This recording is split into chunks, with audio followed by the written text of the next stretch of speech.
You are listening to episode 86 of the Autism Mom Coach, Processing Fear. In this week's episode, I am joined by my former client, Anna, and we are going to walk you through what it is like to process fear. Keep listening. Welcome to the Autism Mom Coach podcast. I am your host, Lisa Candera. I am a lawyer, a life coach, and most importantly, I am the full-time single mother of a teenager with autism and other comorbid diagnoses. I know what it is like to wonder if you are doing enough or the right things for your child and to live in fear of their future. I also know that constantly fueling yourself with fear and anxiety is not sustainable for you or of any benefit to your child. That is why in this podcast, I will share practical strategies and tools you can use to shift from a chronic state of fight-flight to some calm and ease. You are your child's greatest resource. Let's take care of you. Hello, everyone, and welcome to the podcast. I hope you are doing well. We are continuing on in our discussion of fear, and this week we are going to talk about how to process fear.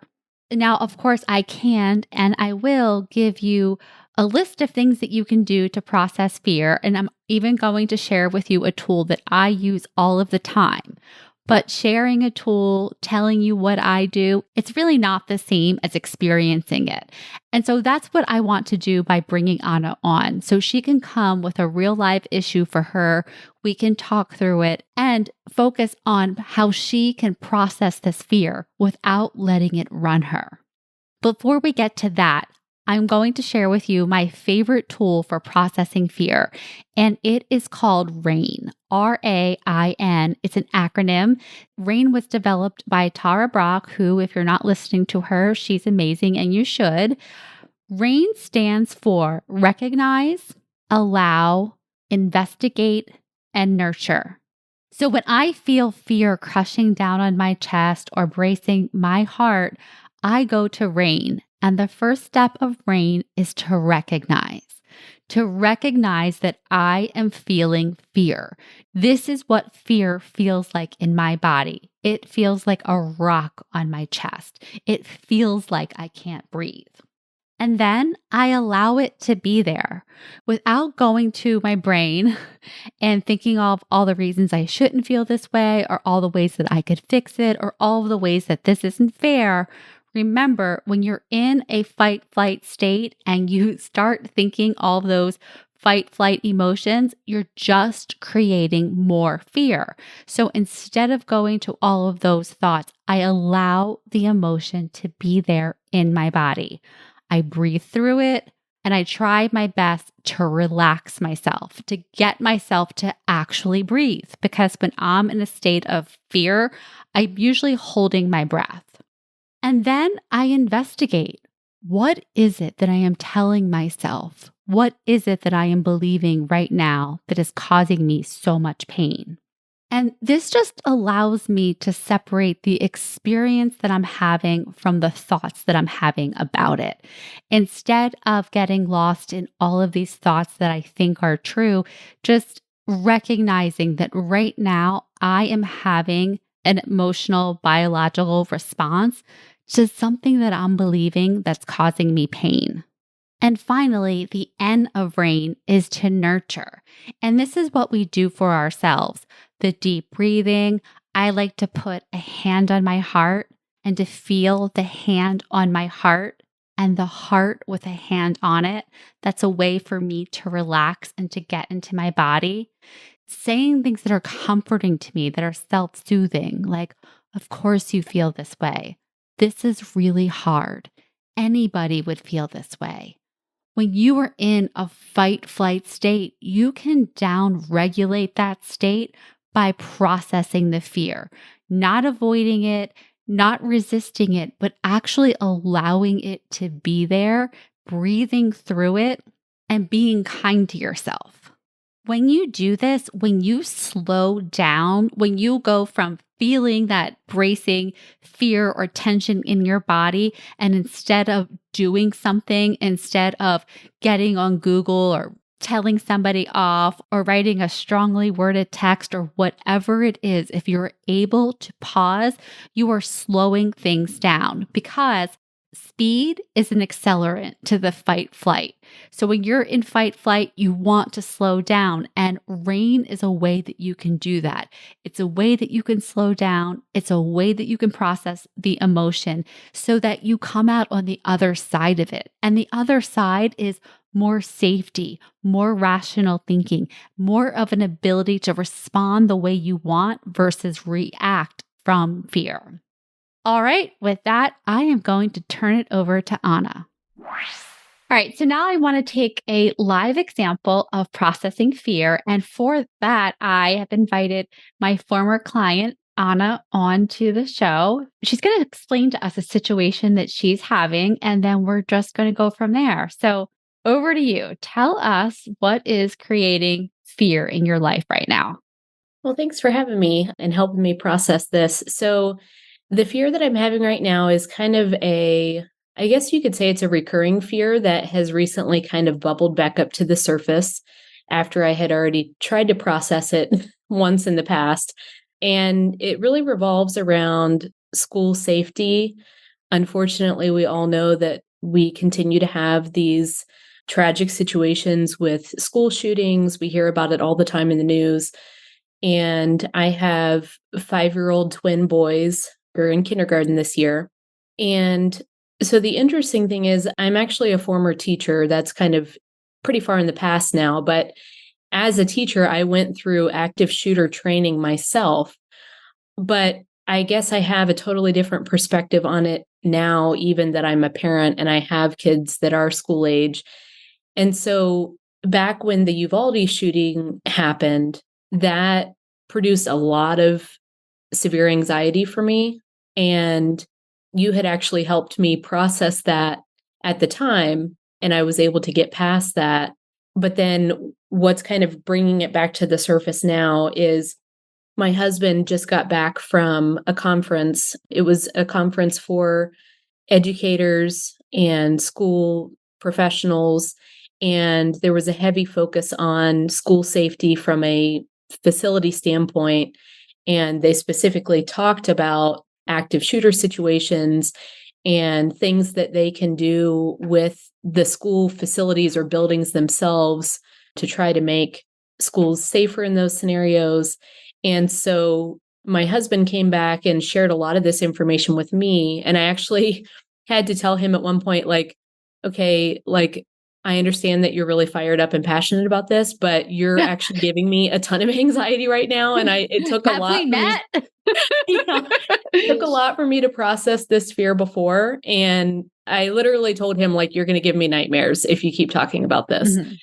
And one thing that has changed is, as I mentioned, our boys are in kindergarten now. They're at a different school building this year. Back when the Uvalde shooting happened, one of the ways that I tried to process my fear was I contacted the preschool principal where they were at the time and just kind of shared my fear and asked if there was anything she could share with me about how they handle school safety at the preschool. And that helped at the time. But now I'm like, okay, this is different because they're in a different building. It's different administration.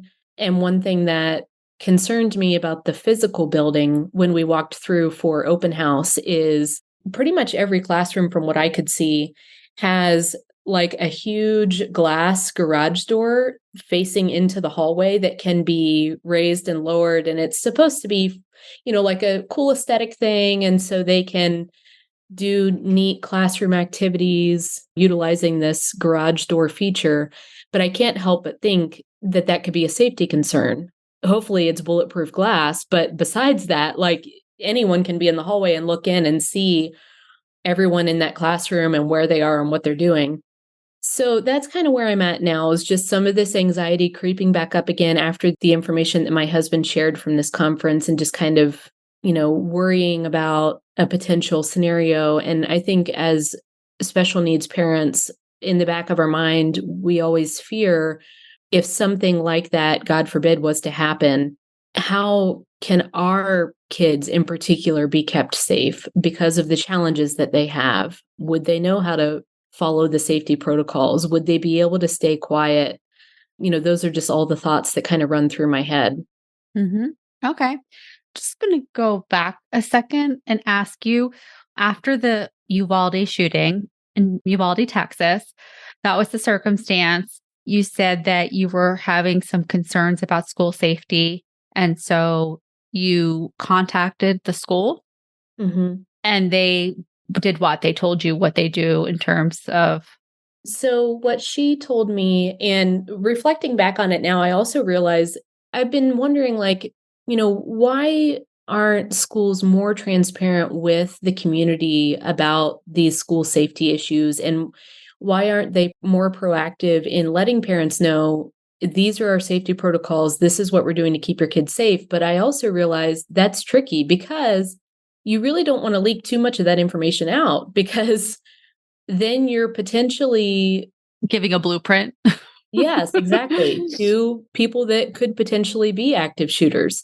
So I can appreciate how it's a fine line for them, but basically her response was it was a very compassionate response, and she reassured me that I think it was on an annual basis, the school district has to collaborate with law enforcement and other entities, and the school has to update their overall safety plan, and that has to be approved by like the law enforcement and those other entities that have expertise in those areas. And then she also told me specifically regarding the concern about special needs students. She said that the school staff did what they called tabletop drills. So, like, my child's classroom team would sit down at a table together and they would talk about my child in particular. And if we had an active shooter scenario, what would we do to keep this particular student safe in that situation? And so that definitely helped put me at ease somewhat. But then I just kind of wonder, that was the preschool's response. And how does that translate throughout? It's a very large school district with a lot of buildings and thousands of students. So, how does that kind of carry over throughout the school district as they move from building to building? And it's like, on one hand, I don't want to be that mom that, like, every year when they go to a new building or they have a new classroom team that I'm asking, like, well, what are you going to do to keep my kids safe? Like, but at the same time, it's a valid concern. Okay. So I just first, it's like, let's just assume you contact all of those people right now. You know, all the schools your kids are going to go to from now, to whenever. And they all are very compassionate. They're very reassuring and they give you this, top down protocol and all the same things that you got, a couple of years ago. Then what? That's a good question. You still have the fear, don't you? Yeah. Yeah. All right. So let's talk about the fear and what's really causing the fear because it's not whether or not they have protocol.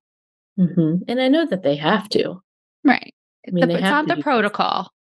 It's not the training. What's when you just distill it down? What are you afraid of?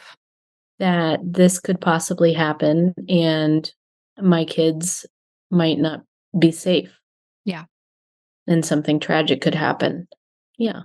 My kids could be harmed, of course. Yeah, exactly. And you always, you want to believe like, oh, that wouldn't happen to my kids. That wouldn't happen in our community. That wouldn't happen in our school district. But I'm sure that's exactly what parents in all of those other school districts thought too. Absolutely. Absolutely.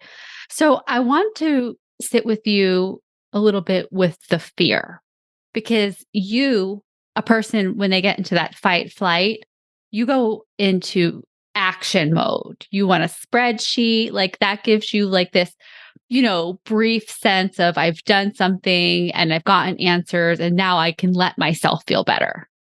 So I want to try a new way. So I want you to, if you're comfortable with it right now, is to take a couple of deep breaths just as you're sitting in your chair, feeling your feet on the ground, your tush in your seat, right? Just feeling into your body. And now I want you thinking about your husband coming in and showing you that information or seeing the latest school statistics or whatever it is, where does that hit you in your body? Tension. Like, Okay. before you prompted me to rearrange in my seat and start the deep breaths, I was like hunched forward and Uh, my shoulders were up on my ears. That's kind of my default anxiety mode. yeah. So where you hold your tension in your body is what? Shoulders up against your ears. Mhm. What else? Where else do you feel it in your My body? my overall posture is just not relaxed. It's like very tense. Hmm. Yeah, which makes sense. If you remember, you and I talked about this a bunch when we mapped your nervous system, is that when you're in that fight flight state of your nervous system, your adrenaline is pumping and your body wants to go. It wants to do something, right? So you tensing forward is like, that's part of that biological response. Tell me where else you feel it in your body, if anywhere else. Is it in your chest? Is it in your stomach? It is in your throat? Most of the time, it's just kind of that overall tension and mostly like up by my shoulders. Okay. I've had it manifest in other ways before, like that weird throat, like clogged throat issue that I had a couple years ago. Yeah. Remember that? And then here lately, I've been like Googling everything and I'm hoping it's just like seasonal vertigo or something, but I've been having like vertigo issues. And I don't know if that has anything to do with like sleep deprivation or stress or it possibly could, but who Imagine knows? it doesn't, they don't help. They've never been said to be helpful towards anything. Okay. So you feel that tension in your shoulders, around your ears, in your throat area. So tell me about it. Is it tight? Is it gripping? Tell me how it feels. I tense, just kind of like I'm like white knuckling it. What does that mean to Sometimes you? the other thing I just thought of too is sometimes at night, if I'm like under a lot of stress, sometimes I like clench my jaw at night when I'm sleeping Yeah. or like grind my teeth. Yep. Those are all classic ways that we hold stress and tension in our body. And it just feels like I'm just like bracing for something. Yeah, you are, right? Am I fighting or flighting? Hmm. Okay. All right. So I want you to right now just be there with that feeling. Okay. You've had the thought, we've talked about what you're afraid of. Just being there with that feeling and just breathing into it. So, letting your shoulders relax a bit, like opening your mouth, like wiggling your jaw. Yeah. And just breathing. It looks like we're doing face Loosen yoga up. right now. Yeah. Just loosen up and just breathe into that just for 3 breaths. All right. And so when we do that, it's like we want to like let the fear know that we're here, that we see Aware of it. it. Yeah, we're not ignoring you. And sometimes, like for me, I like to put my hand on my body. Like I feel it in my chest a lot. Like I feel like my heart is bracing. And so it's like just that pause. I think about it as like what your body is primed to do. You have told your body, through your thoughts that there is danger out there. And your body's like, okay, let's go. And right now you're going to have to be like, okay, listen, we're actually not in an active shooter situation right now. Like bringing your body down a little bit. When you do that, is there any shift? Is there any change for you? Feel like my mind stops racing. Mhm. Like it's just like a slow down. Like, Yeah. okay, let's just slow down. Let's relax. Let's be rational. Yeah. And that's exactly what it is. And this is for everybody who's listening to this is that when we are gripped by that fear emotion and we feel it in our body, the state creates the story. So here comes the playlist of all those thoughts, right? It's like a marching band that's coming in and it's playing louder and louder and louder. So the thoughts come in and then we're thinking the thoughts and then we're thinking more thoughts about them. Then we're finding evidence and then we're probably going to Google and then, right? And so it's like we are keeping it going. And so when you're in a fight flight state, speed is an accelerant. So whatever you can do to slow yourself down is going to be able to bring you back to some of that ventral vagal safety energy, right? And when you're in that, you can access more of your rational thinking. And so, right now, for you, when your mind stops racing and you're slowing down a little bit, what are the thoughts that are coming up about the circumstance that school shootings happen? I mean, it's still scary knowing that it could be a potential, but just trying to tap into more of those rational thoughts. Like, this is a phenomenal school district that we live in. It's a large district. They have their ducks in a row. Like, they have protocols. They review this every year. They train their staff. Like, they're prepared if something like this happens.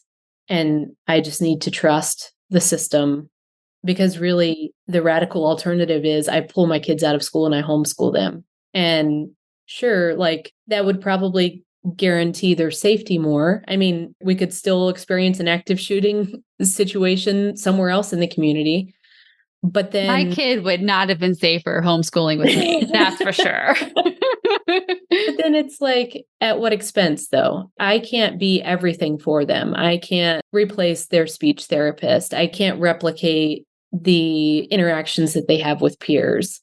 And so, just in that, it's like you're making a conscious decision. We're all making a conscious decision to live in this world where there are dangers. I mean, quite frankly, the most dangerous thing we do every day is drive our kids to school, probably, especially with everybody on their iPhones or while Right. they're driving, right? But it's bringing it back down. It's like this could happen at any time, and we're just all sitting ducks, right? It has a really different feel from that. I just also like want you to think about is like, we're not trying to get rid of fear. Fear is not a bad thing. It's a signal to us, but it's like whether or not we want to be run by our own fear. And so for you, it's like, of course, like this isn't just your fear. This is all of our fear. This is held by all of us, right? Like if that's a way that you can calm yourself down, it's like every mother fears this. I'm not alone. I don't know if that feels helpful to you, but it's like, you get into these situations, it's almost like we feel like we're like going to ground, right? We're like, okay, kids, we got the beans, we got the water, you're coming in, we're putting you in the bubble because that's our instincts as moms. We just want to put them in the bubble. So, how are you? What's coming up for you now? Well, it just makes me think that, and I think for kids like ours especially, we do have to help them learn how to navigate this world and be safe. I mean, whether it's fire drills, tornado drills, crossing the street safely, like, I mean, that used to be a huge issue for us, just teaching them how to cross the street safely and hold our hands. Mm-hmm. Staying close to us when we're out in public in crowded places. Like, I think those are things that we constantly have to do. That's part of our job. As they grow up and get older and they have new experiences, teaching them how to navigate this world and stay safe. And we Yeah. can't shelter them from that. That would be a disservice. Right. And it's so interesting too, because I have a lot of friends of kids who are teenagers, and the thing that they want to protect their children from, their iPhone, the Snapchat, whatever is going on, like in that world of like, just kids interacting and, the things that can happen from there. Right. And so it's like the landscape is always changing, but you're resourceful. We know this. And you can always adapt and always course correct. You can always make the decision. Hey, you know what? This isn't a tolerable fear or risk for me, and therefore I'm going to take them in. But the fact that you're not, and you like your reasons for that, it's like that's the difference between having fear, feeling it, processing it, letting it be there versus letting it run you and run your life. So, does that feel complete for today's coaching, or do you want to go a little bit more? I think that's really helpful. And I think it's given me a lot of things to reflect on and think about, and to just remind myself. I think it all starts with like when that anxiety starts creeping in, no matter what the fear is, and I can feel those physical manifestations that I'm starting to tense up, then just remembering to let that be a signal to me to like push pause, relax for a second, slow my mind down, and try to tap into those rational thoughts and start processing it instead of just spiraling. Yeah, absolutely. Because it's a pattern. And so it's going to happen so quickly because you practice it, you've done it before. And so it's like if you know your tells, like, because like in poker, where it's like, oh, when I'm thinking this thought or when I can feel my shoulders up against my ears, this is my cue to slow it down. For me, like I always know whenever I'm having the thought, something like nobody else gets it, or even with my son, like he's doing this on purpose. Like it's like, okay, chill out. It's time to back it up a little bit. Like you're a little too far, like over the line, and nothing good could happen from here. Right. It's like with our kids, like we know when they've hit the point of like no return, right? It's like that. It's Exactly. like, yep, we gotta wrap this one up. Yeah, exactly. All right. Well, Anna, thank you so much for your bravery and sharing this your experience and also being willing to process out loud. I hope that this is a great example to anyone listening. It's talking about processing emotions sounds very clinical, but when you're actually doing it, it's so deeply personal. So if this is something that you are interested in, if this is work that you want to do, I highly encourage you to schedule a consultation for me and for my one-on-one program. I work with my clients on these issues every day, and we don't just come at it from one angle. It's not just cognitive, it's not just somatic, it's the whole picture, because we are human beings with brains and nervous systems, and we face, very difficult challenges with our children with autism and those circumstances. So our ability to be able to regulate ourselves in any given moment is so helpful in our ability to respond to whatever our children are doing or whatever the world brings us. So with that, again, thank you, Anna, and I will talk to you next week. Thanks, Lisa. Thanks for listening to the Autism Mom Coach. If you are ready to apply the principles you are learning in these episodes to your life, it is time to schedule a consultation call with me. Podcasts are great, but the ahas are fleeting. Real change comes from application and implementation, and this is exactly what we do in my one-on-one coaching program. To schedule your consultation, go to my website, theautismmomcoach.com, work with me, and take the first step to taking better care of yourself so that you can show up as the parent you want to be for your child with autism.